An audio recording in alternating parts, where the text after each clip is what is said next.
દોસ્તો સામે ઘણા બધા કબૂતર જોઈ રહ્યા છો. બા તમે બપોરે રોટલી ખાવ પછી ઓલી અડધી રોટલી તમે આ ટોપીમાં શું કામ હંતાડીને રાખો છો?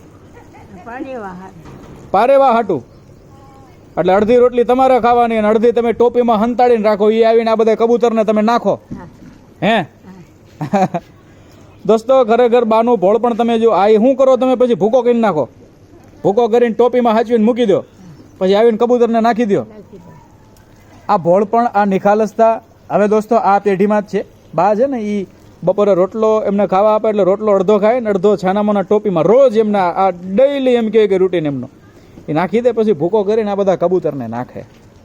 તે બા કબૂતરને તોય દાણા નાખતા હોય. તમે શું કામ રોટલો નાખો? તમે ખાઈ જતા હોય તો ન ખૂટે. અડધી રોટલી માંડ ખૂટે પણ તમને કબૂતર યાદ આવે. કબૂતરને ખવડાવવું પડે ને કાંબા. જો આવ્યું તમારી પાસે, જો કબૂતર આવ્યા.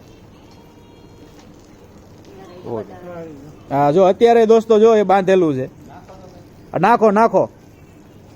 કબૂતર હાટું એમ કહેવાય કે બા જે રહ્યા ને એ રોટલીનો ભૂકો રોટલાનો ભૂકો રાખે રોજ. એ છુપાવીને રાખે છાના માના. હવે જો આ કબૂતરને નાખે છે.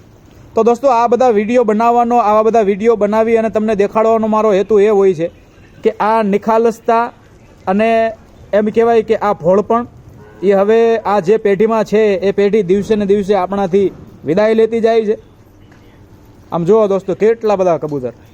જોકે કબૂતરને રોજબરોજ અવારનવાર બધું એને ટાઈમે ટાઈમે નાખતા જ હોય ખાવા પીવાનું, પણ તોય બાનો ભાવ કેવો છે એ તમે જુઓ. જો બા બધા તમારી પાસે આવ્યા કબૂતર એવાયા. હા હા હા બા એ ટોપો પણ એવો રાખ્યો છે. હે બા હે કાઢો તો જરાક.